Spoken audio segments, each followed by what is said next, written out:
first episode of the All-Inclusive podcast. I'm Jasmine Habitai Fikri, a 3D environment artist currently freelancing in the game industry and attending university. Anything stylized and colorful is my jam. My name is Ashley Wade, and I'm a 3D environment artist stationed out here in the colonies in North Carolina in the United States of America. And Jasmine and I wanted to start this podcast because we just felt like we saw a need for a different kind of podcast, like hosted by different kinds of people, getting different kinds of guests on. And we want this podcast to feel diverse in a purposeful, but not a preachy way, because I think sometimes that can happen with podcasts where it's like, this is the diverse thing, or this is about diversity. We want to have it instead be like, we include diversity because that's how the world is, and just kind of like have it be a lot more normalized as it is in the world outside of our door today. And since Ash is from the US and I'm from Germany, we thought it'd be such a cool way to show how diverse the industry is by connecting various professionals from any background from across the world, and especially seeing somebody who's coming from a similar background like yourself and pursuing their dreams and achieving them so successfully is very essential, I think, as in growing in your career yourself. And I think we really need that representation, and we want to be part of providing that representation for others. 100%. I think also like a podcast like this can be a really good source of information for other people. Like Jasmine was saying earlier, seeing someone who looks like you, who may have the same ethnic background as you, or even just like the same upbringing as you in general, can be really heartening to see sometimes when you feel like you're working towards something all alone and by yourself. And sometimes it can be really good to hear a professional artist talk about their struggles and their failures and their success stories, and kind of help it become a lot more of a humanizing experience, instead of, like, these people are up on pedestals and these people are so far from where you are right now and you could never even hope to get to that level. Like having this podcast and having guests come on and talk about these things kind of freely and openly can just kind of help give support to those who, really could appreciate something like that right now. And most of all, since we both never done something in this way, we thought it'd be such a fun project to do. Yeah. And it's such a challenge at the same time, but exactly. But it's like we found in each other, I guess, like a really cool team to bring this to life. And I hope we'll have a lot of fun continue doing this. I'm sure we will. It's already for sure. Like great. There's no way that we won't. I think for the our goal with releasing this podcast is that we would like to get it released about once a month, which I'm not really sure exactly when this episode is going to drop, but after that, hopefully we'll have gotten our feet wet enough and have sort of a routine going with asking people to come on and getting things set up, that the next consecutive episodes can be very like easy to like sort of like pop in and pop out. But we're looking at having episodes come out maybe like once a month, give or take. Hopefully, if we can like, find time in our busy schedules to still make it work, which we have, I think, so far. We've still had it work. But yeah, thanks for tuning in and listening to all of us talk. Our first special guest of the first ever podcast episode of All Inclusive is Jeryce Dianingana, and he works currently at Rocksteady Studio out in the United Kingdom, which is really rad, really cool. And I think Rocksteady is releasing a Suicide Squad game soon, which I assume that he is having a small part in, if not a larger part in, as a 3D environment artist there. And so thank you so much for agreeing to talk with us today. Yes. Oh, thank you for having me. I'm the first guest. Wow, so much You are pressure. the first guest. Like I was, we were talking about, like who should we have on? Who should we have on? Yeah, I was like, please, can we, can we ask? exactly. And Can nobody we talked to you crawl? before. Can we crawl to his feet and beg him to come on? Because like even just from seeing your interactions on Twitter when I see them every now and then, like I have just been so not necessarily impressed isn't really the right word, but you just emit so much like light to me. Yeah. Wow. And I think that is something that sticks out to me about you specifically. So you're like a great person to have come on for the first Wow. episode. Thank you. Thanks a lot. That's Yeah. that's really nice of you. Thank you. Yeah, for sure, 100%. Do you think you could tell us a little bit about how you got into 3D art in the first place? Yeah, yeah, of course. So and that was always a dream, always a dream of mine to work in the video game industry since I was a kid. I think like most of us, I think. Yeah. So I started to have this dream when I was maybe 11 years old when I first played Halo on Xbox. Some people are gonna kill me, but anyway. Don't worry, we won't. So and after I did an accountant degree before going to my game design school. Oh. Yeah, what a change. So I went to this game design school in Paris Mhm. because I'm from France basically. And I did 3 years over there. It was a really really nice school. The name of the school is ICANN. It's yeah, it's you have to say it the French way, Ah, ICANN. of course. So I worked after my degree there. I started in the architecture with Oh. uh, with Unity. Actually, we were Mhm. doing real time architecture visualization, but with Unity engine. Mhm. So it wasn't video game, but it was using the video game technology. So I started with that. So I practice a lot my lighting skill, texturing, and whatever. And my first AAA job was at Ubisoft Quebec in Canada. So I worked there on more than a year on Assassin's Creed Odyssey, the one in Greece. Nice. That's Nice, Yeah, nice, amazing. nice, I yeah. love that game. No, it was a really nice experience, like to work on an Assassin's Creed game. When I was Yeah. like, when you were a kid, like I played the first one when I was still at school, very young, and to be there and making one, it was like, wow, I did it, Mm. mom, I did Aw, it. that's sweet. So after 1 year over there, I moved to Montreal at Mhm. Eidos Montreal.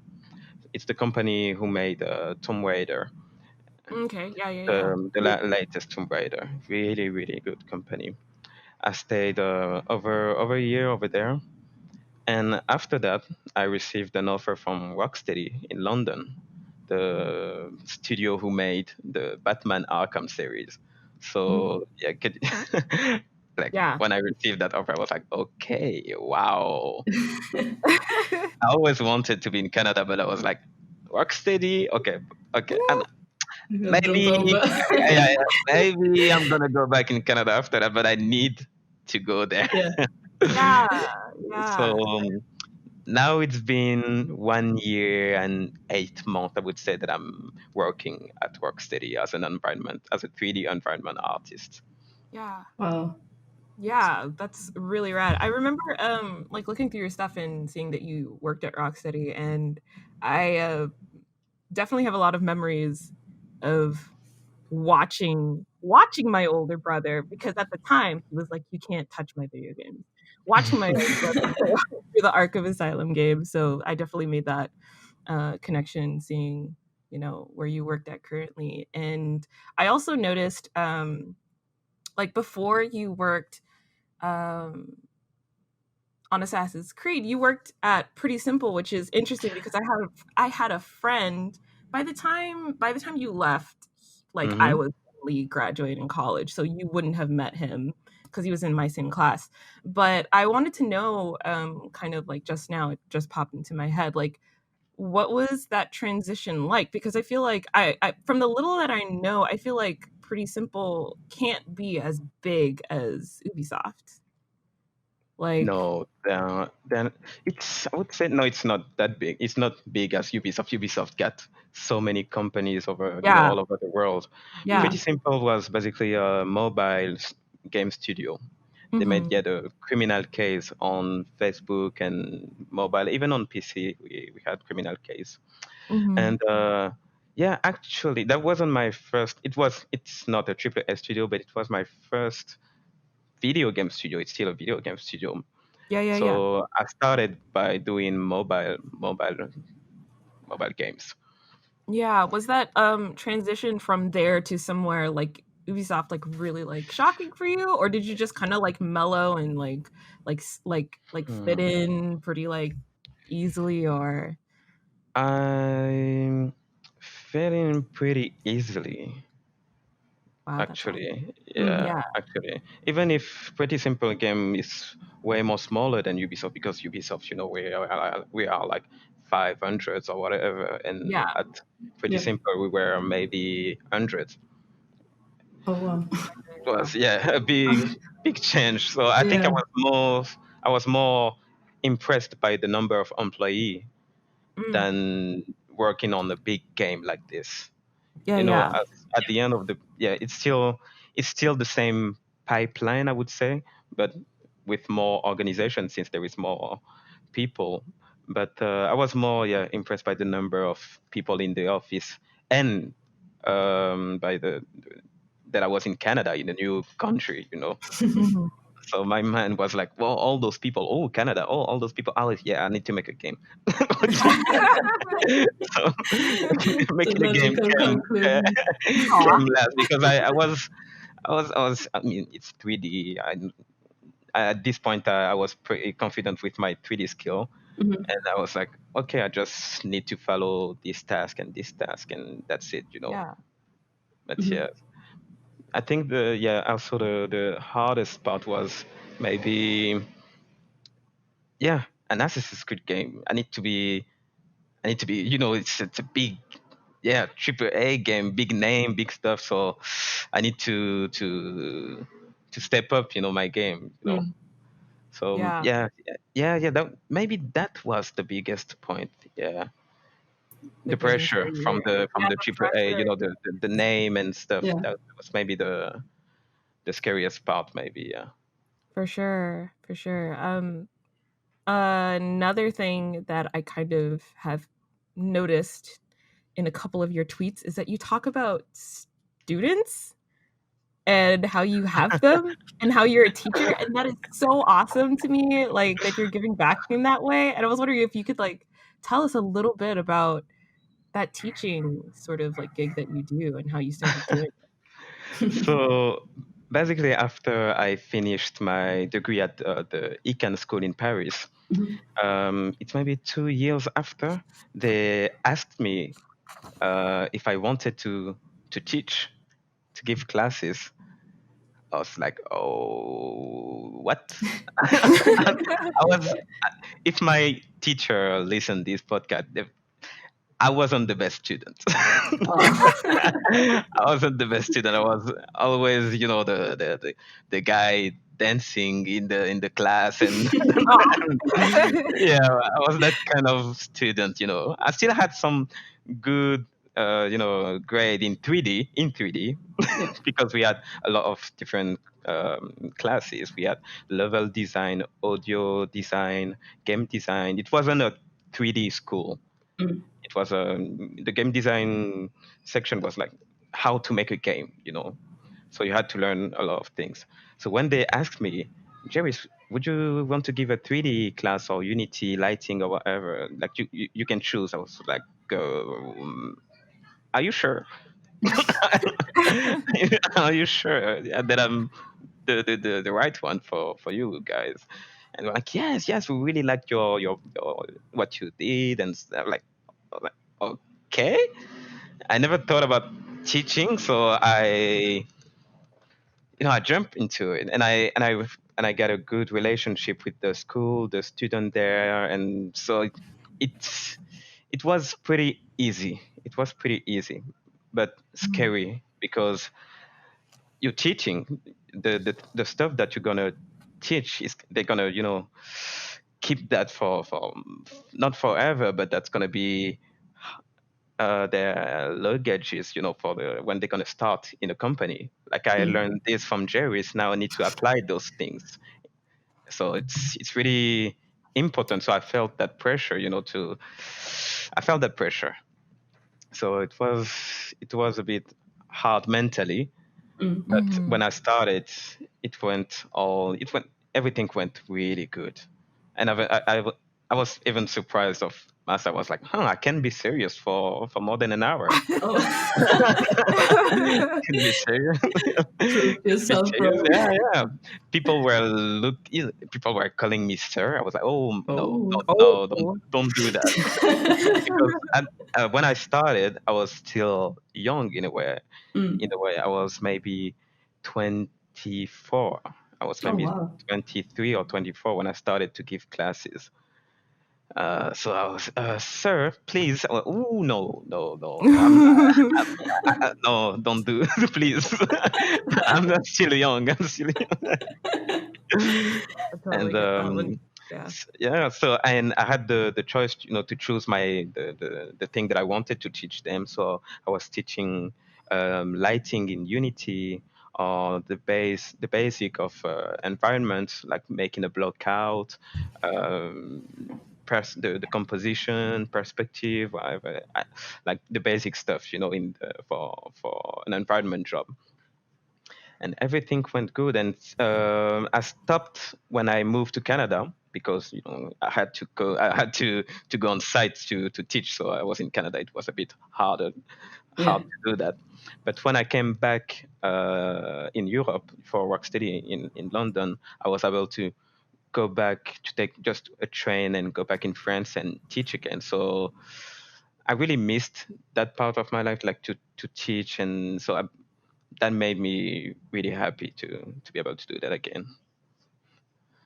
Awesome. I think something that you were mentioning earlier about, like feeling that pressure and, like being really worried about it. Like, you know, I think it's kind of good that you felt that pressure in a way, because if you didn't really feel the pressure, I think it could be kind of easy to be like, this isn't really like that big of a deal, or like you realize the weight of what you are doing and knowing So much how right. far, yeah, like the impact, your impact that you can have on, like these students and as they go forth in their professional careers and things like that. So I think that just is just a testament to you as a person. Like it's just like you want to do the right thing, you want to do right by the students, and that's just Yes. good. That's just a good person. That's yeah. Even right now, it feels still weird to like to say that I'm a teacher. Like I got some students in France who now are working in Ubisoft, Oh wow. and they are like saying, "Yeah, maybe my teacher Jeryce." I was like, "What? Oh no. You introduced me like by saying that I was your teacher? It's weird. Just tell them that I'm your friend or whatever." Oh.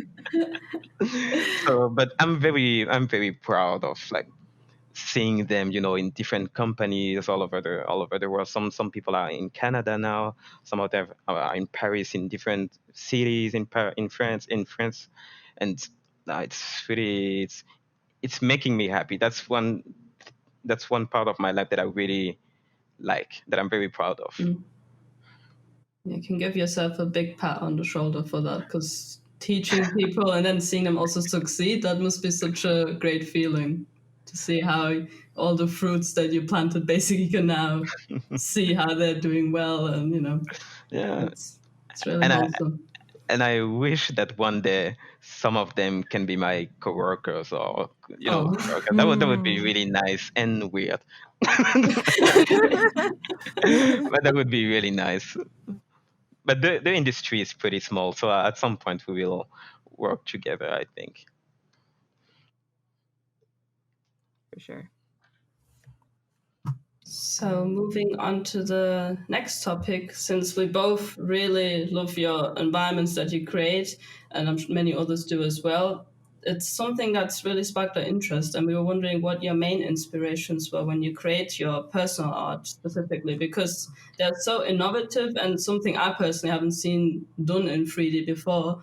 And I would like to know what your main drive behind this is. My main inspiration, that would be no, that would be Africa, just Africa. My main inspiration is Africa and the Hmm. different countries, cities that you can find in Africa, cultures, tribes, everything in Africa is is my inspiration. And I think I started. It's been now 8 years that I'm doing 3D, and I just started to mainly focus on that maybe 4 years ago, I think. Oh, okay.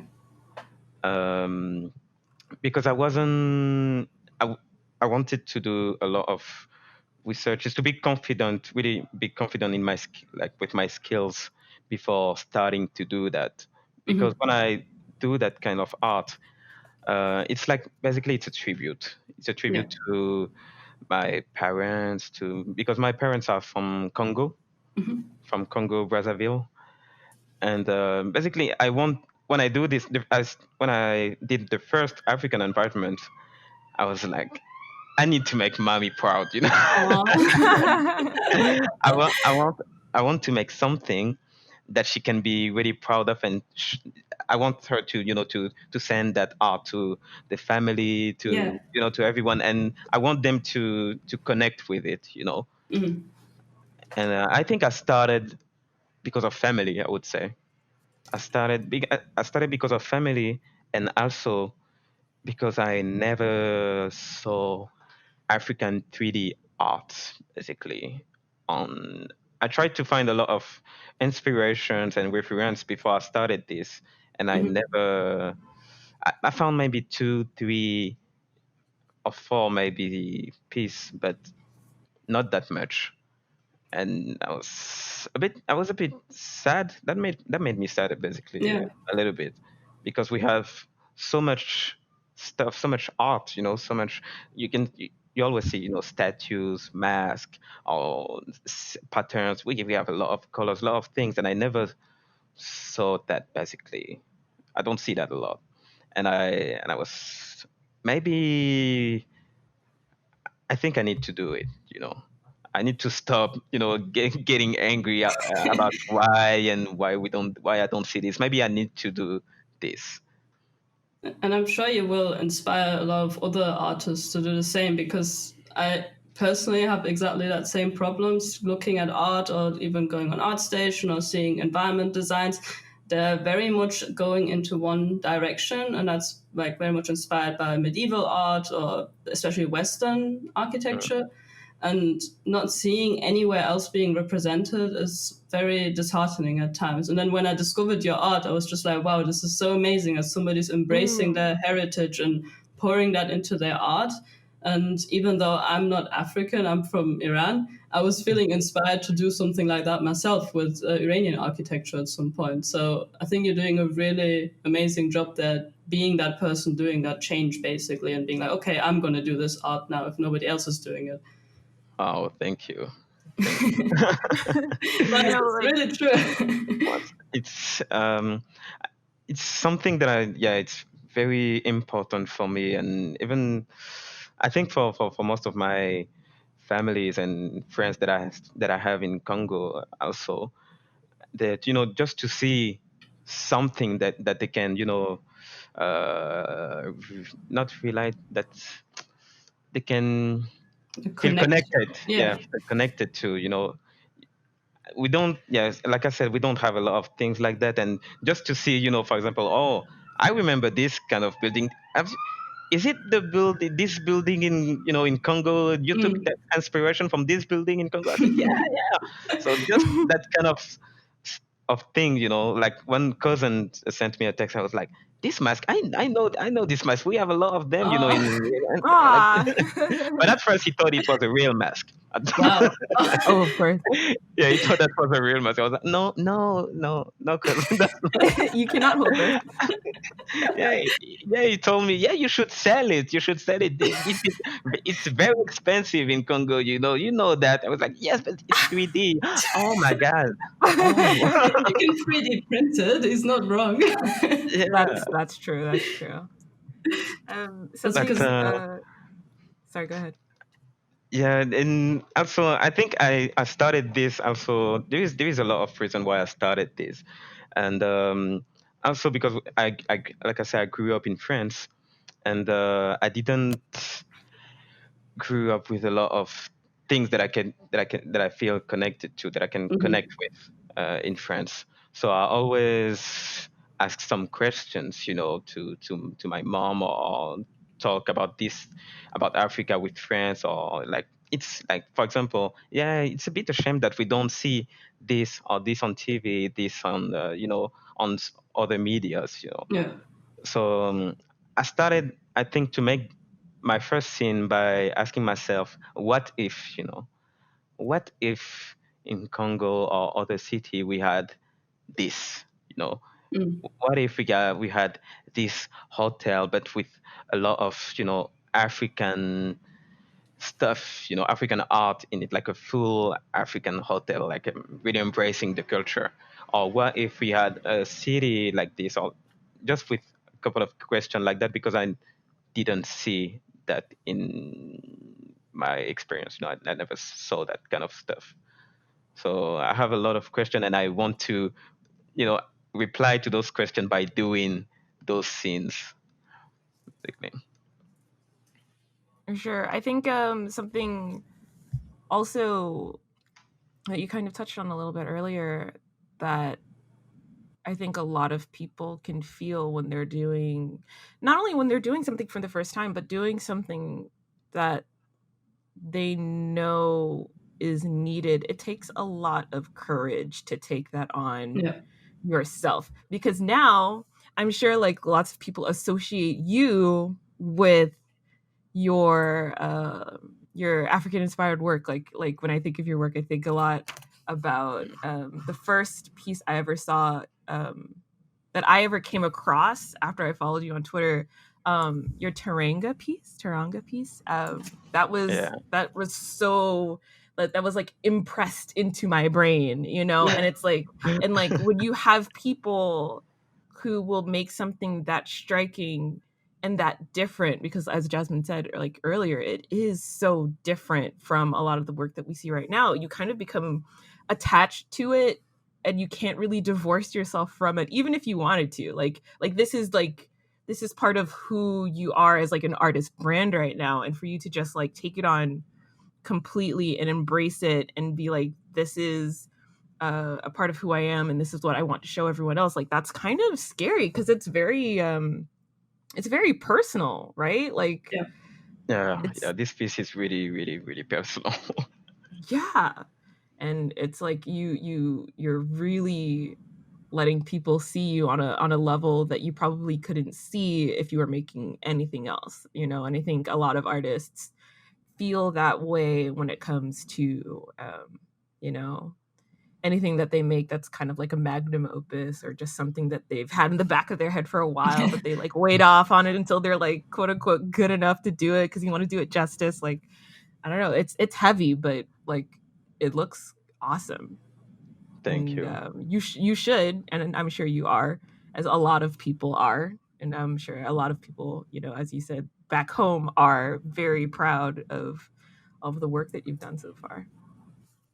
Yeah, they are. They are telling me every day, and then Aw. I have some time to tell them that no, it's not real. Like, look at this polygon that I missed. Aw. And then There is a hole here. It's not. It's not. I did a mistake over here. It's not. Let's zoom into And this corner. yeah, look at closely to this point. In this part of the image. It's wrong. But yeah, I think the teranga, basically, like the word teranga, it's a Mhm. Senegalese word for basically saying it means hospitality. So Senegalese people are known for their hospitality, and they have a word for it, and it's called the teranga. And in France, back in France, I grew up with Senegalese people. Like the best friend of my mom is from Senegal. We have a lot of neighbors, Senegalese neighbors. So I wanted to do something that they can connect to, that with Senegalese music, and just to be that they can be happy to see, like, Yeah. oh, you put Senegalese music. Oh, I know this place. Oh, that's just Oh. it was basically like a love letter, like thank you for all those years, for the thing that you teach me about Senegal, and it was a love letter and a tribute for them, basically. And if you look closely in the videos and renders, I put some names all over the walls. Oh, that's beautiful. Oh, I see. Basically, I Some, put some decals of their names on the walls, oh, how and I sweet had of and I them. had to put my mom, of course, because Of she's course. gonna kill me if I don't put her name. So like, what? You put the name of this person, and not me?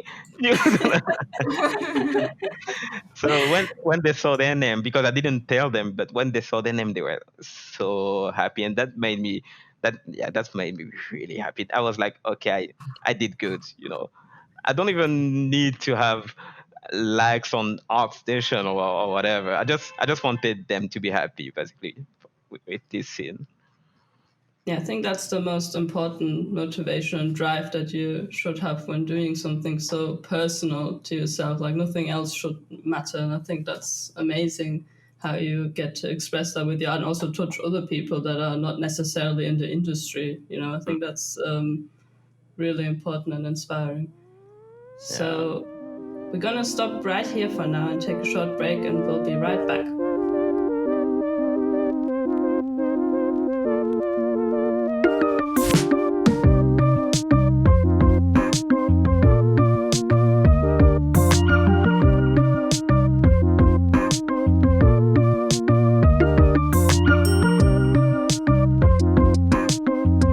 Welcome back to the All Inclusive Podcast. Before the break, we talked about all the inspirations that Jeryce has in his work and how he got into 3D art, how he did some teaching even on the side. And yeah, now we just want to jump back into his personal art because when looking at your portfolio, you have such a wide range. But you can clearly see that at some point you made the jump from doing all these various environments to a more personal art that is related to Africa. So we wanted to know more about your first piece that was more extensive and, like how deep you went with that and what your inspirations were, the reasoning. We want to know everything, basically. So please let us know because we want to know. So the story behind Wakongo River, basically, it was during the ArtStation challenge, the ArtStation Beyond Human challenge. Ah, yeah. Yeah, and the theme of this challenge was to create an environment about next step in humanity, basically the future. So you can choose concept art and other things, and a lot of people were going into this dark cyberpunk Asian or whatever direction. Yeah. So I was seeing a lot of Asian stuff, Japanese cyberpunk, and like Akira and Cyberpunk the movie. And I was like, at first I was pretty scared. That was the first time I was participating to a challenge, our station challenge. So I was scared. I was, maybe I need to just take a concept art and do my stuff, Yeah. safety. But at some point, after seeing all of this Asian stuff, I was, what if, what if instead of Asia and seeing a lot of Japanese signs and stuff, Africa? And I was still in Canada at this point. I was working with some. I was talking about this with some colleagues, and they were, huh, interesting. I never saw that before. That would be hard to do.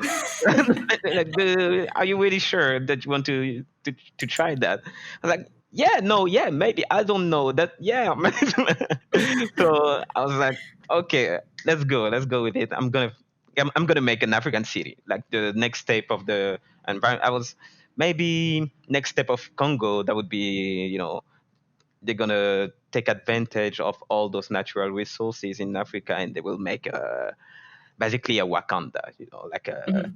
big futuristic city. No, not war, not like peace, like peace. I want like that was the first word in my mind when I started to find some inspiration for the city. I want this city to just feel peaceful Yeah. and rich, rich and peaceful. So I started by trying to find a lot of inspiration on internet. I always start a project by making a mood board and everything, and it was hard.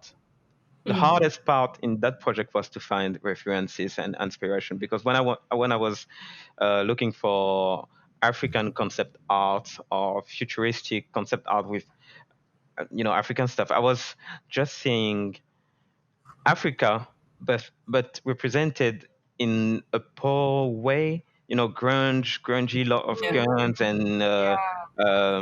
it was a bit dark and a bit sad. Like future Africa, guns, AKs, weapons everywhere, cyber hyenas, and it was Oh like no. Hell no. yes, cyber lion with a guy with a gun and stuff, and it, it was like I'm a bit tired of seeing that Africa. Yeah. Even in the future, you still see Africa as the war place with a lot of guns and Yeah. Exactly. cyber hyenas. So I was like, for once, I just want peaceful concept and peaceful thing. So I instead of trying to find some references on internet, I said, yeah, I'm gonna make everything by myself. You know what? That was the first time I was trying to make everything from by myself. So Mhm. I started to first to find a good location, and in Congo, I remember in Congo the first time I went to Congo when I was 12 maybe. I visited the Congo River, and the Congo River is the second biggest river in the world. It's impressive. The river is so it's large with the sunset. It's really impressive. I was so impressed, and I think I was more impressed by the crocodile. I think I was scared. At some point, at some point I was like, "Whoa, Understandable. that's beautiful. That's dangerous." Okay, okay. And with the by the river, you have a nice view on the Congo skyline. You have a really beautiful view of Congo by the river. And I was like, maybe I can do something with that. So that was my starting point, like Congo, the Congo River, because that was the most striking memory in my mind. And I need some architecture, so I didn't really know. I tried to find some Congolese architecture and some to find some photos of my Mhm. holidays. It was yeah, I was young, so I didn't take a lot of photos of the. There's just photos of me playing in the sand and yeah, running everywhere and enjoying my time. So I have a lot of cousins still in Congo, so I asked my cousin to take photos of his house, because his house is beautiful. It's like Mhm. all of his house, there is like sculptures everywhere, like some pillars are carved, in wood with like trees, and it's really like animals, and it's really like his house is a piece of art. It's really beautiful. So I was like, take pictures, please. Take pictures. Take every like many. How much? Yes. Yes. how, how many photos do you want, cousin? Yes. So he sent me a lot of pictures. If I this piece is thanks to my cousin. It sent me so many photos. So after I made my mood board with all of his photos, started to make the environment, and I was like, okay, it's getting there, it's getting there. Oh, damn, I forgot the deadline. There is a deadline in those challenges, and the deadline, I felt the pressure and stuff, so I started to make wrong stuff. It was looking bad, so I took a break. I was talking to my cousins, like a lot of people in Congo, like, yeah, give me more reference, talk to me about this stuff. Yeah, it will. And that's the time someone said to me, that would be nice, by the skyline, by the river, to see, some a big statement, a big statement. I was like, oh, I didn't think about that. Like, to have, I was just wanted to make just a city, like city with a lot of lights and neons, but I never thought about having a big statement. I was still pretty bad at this point with environment and composition, and basically it was just talking to me about having a focus point in my environment. So I was like, yeah, that would be nice. You like sitting in like on the sand, like near the river, looking at the city and seeing this. But what is this? What's this? Like, I need to think about something nice to see by sitting down by the river. I was like, what's the most African thing that we have in Congo? Say mask. Yeah. Like, why not having a giant mask, like on some building, or like, or whatever, like giant mask, or giant, like this sculpture that you have on your living room, but giant, like really big. I was like, yeah, okay, taking notes, taking books and stuff. I was like, yeah, it's, drawing very badly. I'm like on paper, I'm very bad. So it's like Oh, drawing don't some worry. giant stick man on my on my book. And yeah, I just basically, the city is just African art, but bigger. It's just big African. Like, I wanted just to represent the stuff that we have in Congo, and that was the best I did. To make like giant mask on buildings, a giant this statue that we are making a lot of statues, but they are tiny.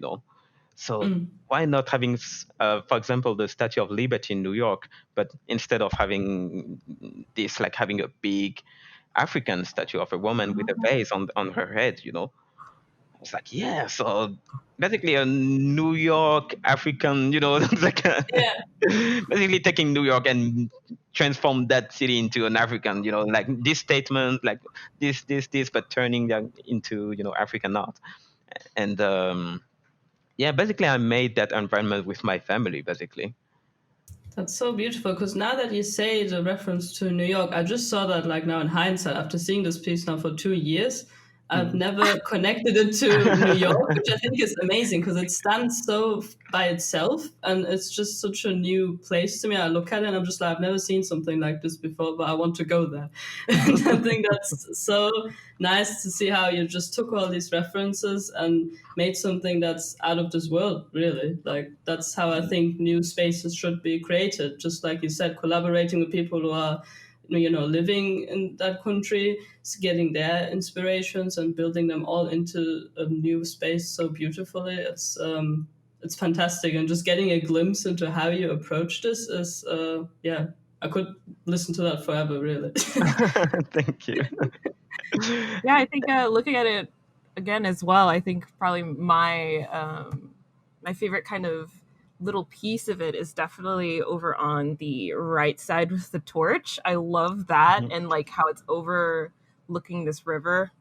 Yeah, That's probably my favorite part for sure. I said it off the break for everyone listening right now, but I said that I would send this to my brother because my brother is very interested in worlds like this, and predictably, he's very excited that it exists.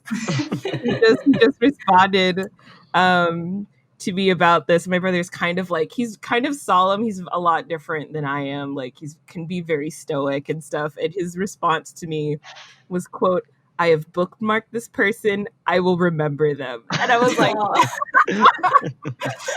because like I think like you deciding to go down this path with the challenge, also like just kind of skimming through your your little interview about it afterwards, I think like going down this direction was definitely the right call to make, because it stands out so much. And I think you and your art and your story are definitely going to inspire other people, to be like, maybe we should take another look at Africa.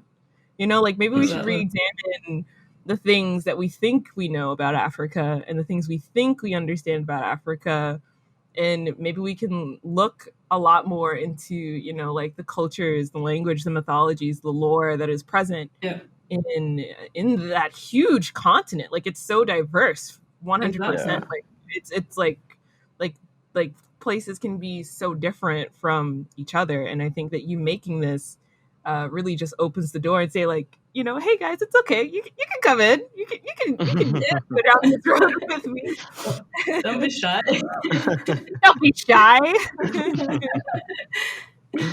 Well, I also love this that you had such a positive look on the future, because as you said, most of the Yes, time when you yes. see cyberpunk or like anything that's futuristic, it's always so negative and dark and Depressing. dirty, and it just doesn't want me to be in the future, to be Yeah, the honest. future is scary when you see, some art stuff on Yeah, ArtStation or whatever. exactly. And this is like, yeah, I want to be there. I'm ready for Yeah. the next 100 years.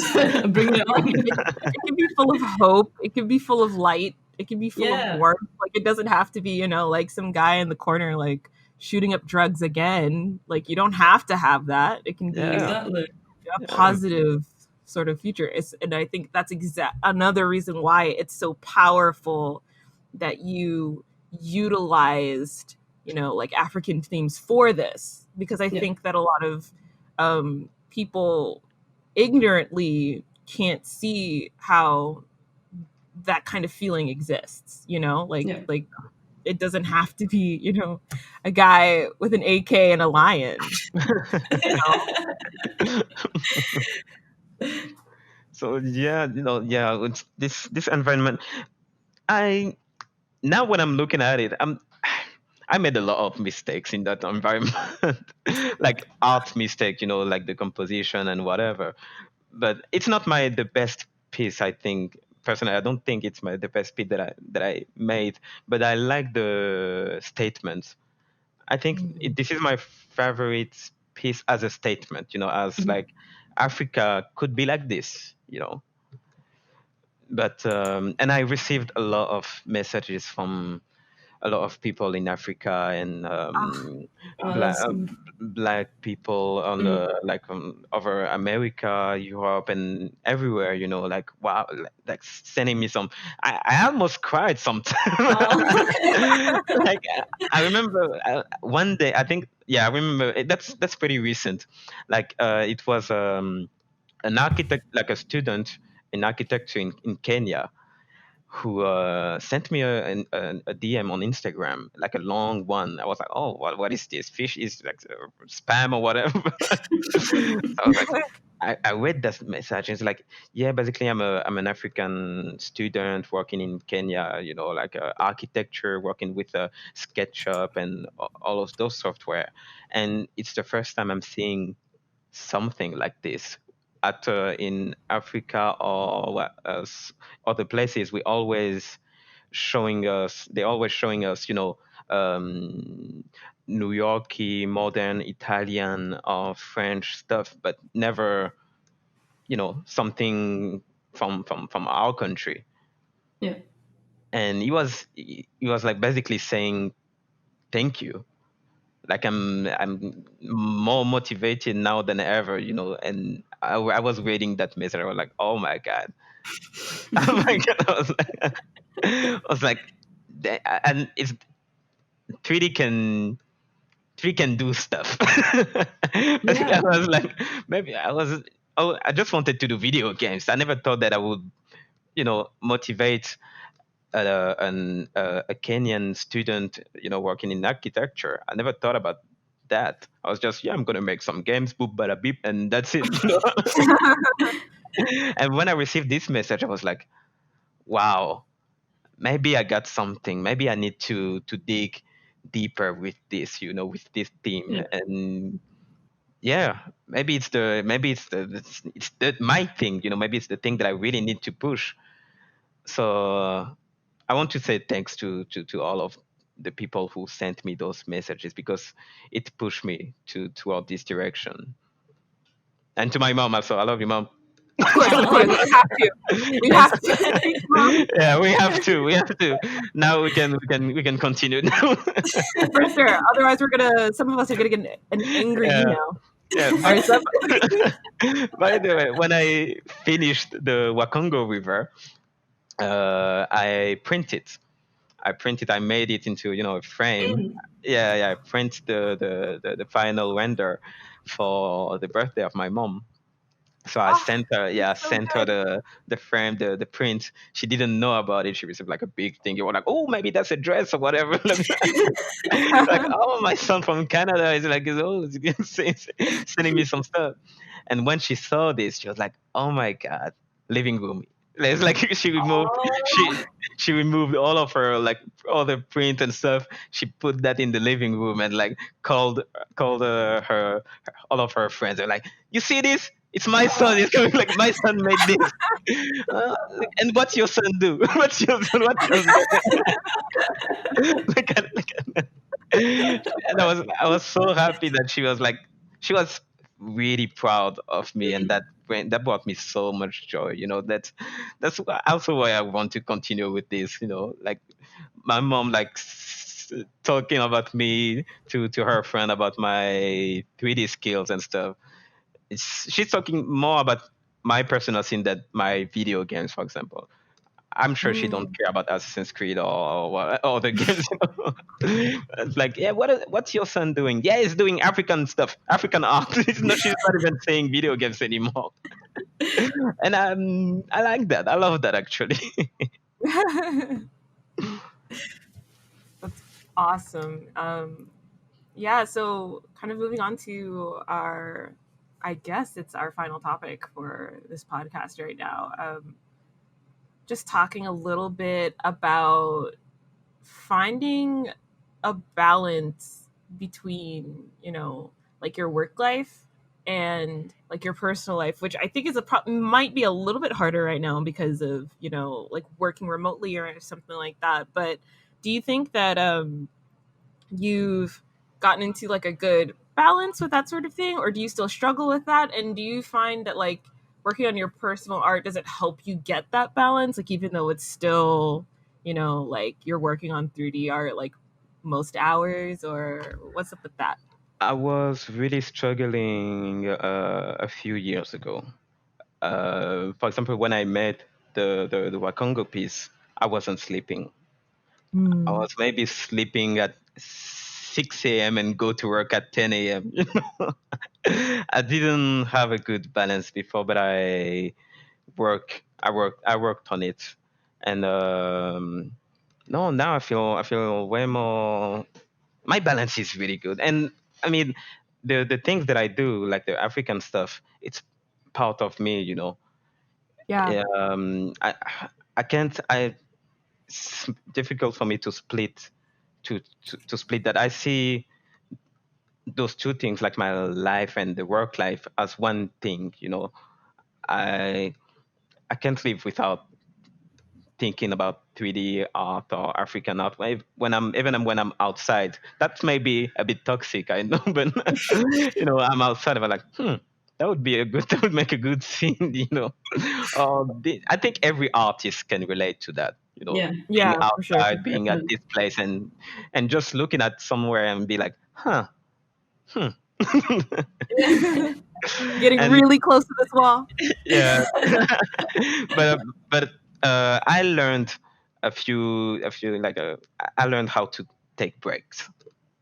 I learned how to take breaks, especially with during currently, with the COVID situation and stuff, because I'm working from home, so I can easily finish work and just close the thing that I'm doing for work and just jump into my 3D stuff, my 3D personal stuff, Yeah. and not taking any break, not going out or whatever. So I learned how to take breaks. It's very hard to do, very hard to do. So Yeah. I think I learned that by buying a lot of books. by buying a lot Oh, of books. Yeah, I'm buying a lot of books about African art. Actually, like African culture, like celebrations and mask and statue. I got like 10, 11 books about that in my house. So sometime when I done with work, I go to the park, I go wherever, I'm breaking my book and I just reading. So basically, mm, I'm still learning about African culture and Mm. our future scene and taking a break. That's my balance now. Like taking a break and still working in a way, but I'm enjoying that. yeah. That's making me really happy. To be sitting in a park and reading African stuff. For sure. I And think like a little bit with that, like it's still you working on it and it's still you like working towards it, but it's a little bit more passive than active, like yeah. actively working on something like you're sitting at your computer maybe a little bit too hunched over than you should be and versus, like going outside with this Mhm. book and like like your mind, the gears in your mind are still cranking, you're still taking in that information, you're still making those connections, but it's Yeah. just a lot like you can breathe. And Yeah. I think Like that's important for you're sure. taking a break, especially taking a break from the screens, Yeah. from your phone, from your computer, from your TV, just a book, just I don't know. There is something about reading a book. There is some magic on It's true. Yeah. I prefer like even with the references, I prefer having a book over a pure ref, Google image or whatever. And yeah, that's how I think that's my my secret is book is a book. Okay. Boy, um, yeah, I think especially right now, I know I've seen a lot of people kind of struggle on Twitter, like people who are good, absolutely good at what they do, which is kind of like in a way kind of nice to see that like everyone from all levels is kind of having a hard time right now, like getting work done and staying focused sometimes. But I think still having that sort of buffer time and that time away from your screen and just like I don't know, it could even probably just be like laying on your floor, like and doing nothing for a second or like you do and going to the park with a book and just taking in information, it's kind of important to kind of not do anything sometimes and just Yeah. stay still, Yeah. you know which is hard Thank. because like sometimes you just want to like be productive all the time, make those deadlines all the time, but sometimes you just kind of can't do that. No, it's really hard, especially with all those social medias. You see your friends and other artists doing art every day. Yeah. You are on an art station on the trending page, and you're like, oh wow, I need to work. Yes. On Instagram or whatever, you see all those things and it's you feel the needs to do something. So With I think it's good sometimes to get away from the screens.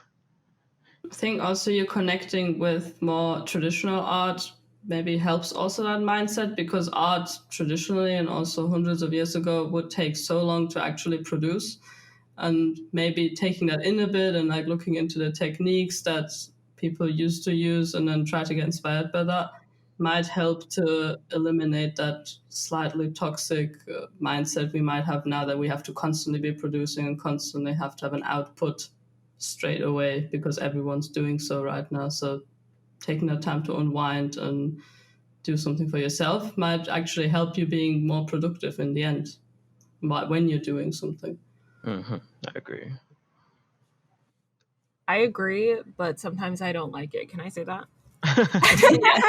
Yeah. Like I can be kind of like type A. I was definitely a lot harder on myself maybe a year-ish ago when I kind of just wanted to get things done and get better and um, show people what's going on and um, like even now trying to fight against that constant sort of pressure that you sometimes put on yourself and then that just gets reinforced with social media, like like the voice in your head that's like, you have to work all the time. Like you can't not work all the time, because if you stop working, like someone's gonna notice, and it's gonna be someone that you really look up to, and then you're gonna like look bad or whatever. And sometimes what it can possibly take is like restricting yourself kind of like strictly with it. Like I absolutely have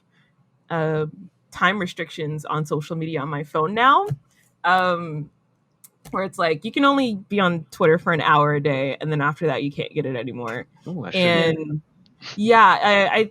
I'm pretty sure you can do it on Android and Apple devices or whatever. But I initially did that, for anxiety, sort of, because you see a lot of like bad news all the time. But also I think it could help with, hey, like don't feel like you have to be and like working at stuff all the time. So I don't know, it's hard. I 100% agree with you, but like at the same time it's like you should be working right now. Yeah, no, it's pretty hard. It's one of our biggest, I would say, default as an artist, I would say. Yeah, it will be like a constant thing. Yeah, thinking of working, it can be toxic, even with your friends or whatever. Like, yeah, you should go with us. I need to finish this scene. Yeah. For sure. I guess kind of wrapping up here, some of the things that I am impressed about by your work, again, is kind of, and you were kind of talking about it with your stories about your city scene here, is how much of a kind of like it wasn't just you doing this. It was kind of like a communal effort and communal support that helped get this made. And I think that's a great sort of takeaway for all kinds of artists and all kinds of game developers, is that like you can't really do, I mean, like you can do everything by yourself, but I think it'll be a lot better and richer if you like reach out to your cousin and be like, hey, take pictures of your house. Yeah. No, and I love having feedback as well. I'm like annoying all of my rocksteady, coworkers. I'm like, hey, give me some feedbacks. Give me. How do you think about this? What do you think about this and this and this? If I put the lights at 1 or 1.1, then like I love having feedbacks, even on some Africans. Sometimes they can be like, I don't really know your culture or the subject. I don't want to tell stupid stuff. I'm like, don't worry. That's how you learn anyway, by making mistakes. Or you can always ask me, and I can teach you and show you how it is. So even in that way, I like I'm basically teaching some friends and coworkers about my culture, and I'm working, and it's all positive. I think another takeaway I had from talking to you today was also that it's sometimes important to take that jump and do something that is totally not done before, and being brave to take that step. And I think you doing that is so important for us, and it's almost like something similar what we've been trying to do with this podcast too, that we're doing something that we don't really see anyone doing. So thank you for being like such a great idol in that regard too to us. Oh, thank you very much. How does it feel being a living inspiration? No, stop it. Please tell us. We have to flatter you if you're on the podcast. We have to. No. It's not just flattery. It's 100%. I don't want to blush. Anyway, I'm safe. Audio only. You can't even see, I'm black. You don't even see that I'm gonna blush anyway. That's one thing that I like. So to anyone listening right now, you can find Jeryce's work on ArtStation, Twitter, and Instagram. We will include all the links in the description, so you can check out his work, which you definitely should. And so thank you for taking the time to come on our first episode, Jeryce. And we're both so excited that we had you as our first guest, and we hope to see more of your amazing work in the future. Such an honor. Thank you for having me. It was a real pleasure, like talking to you. Awesome. Likewise. Thank you. Yeah. If anyone listening right now wants to suggest someone to join us on the podcast, anyone who they see as a great positive force within their community, along with being great at what they do, you can send us both an email at allinclusivepodcast@gmail.com. That's all inclusive with no spaces, and then pdcst@gmail.com. They can be a 2D artist, a 3D artist, a community manager, someone who works in QA. We're open to anyone who works within the game dev industry. So please send us your suggestions and we'll see if we can try to get them to come on and have a nice little chat with us.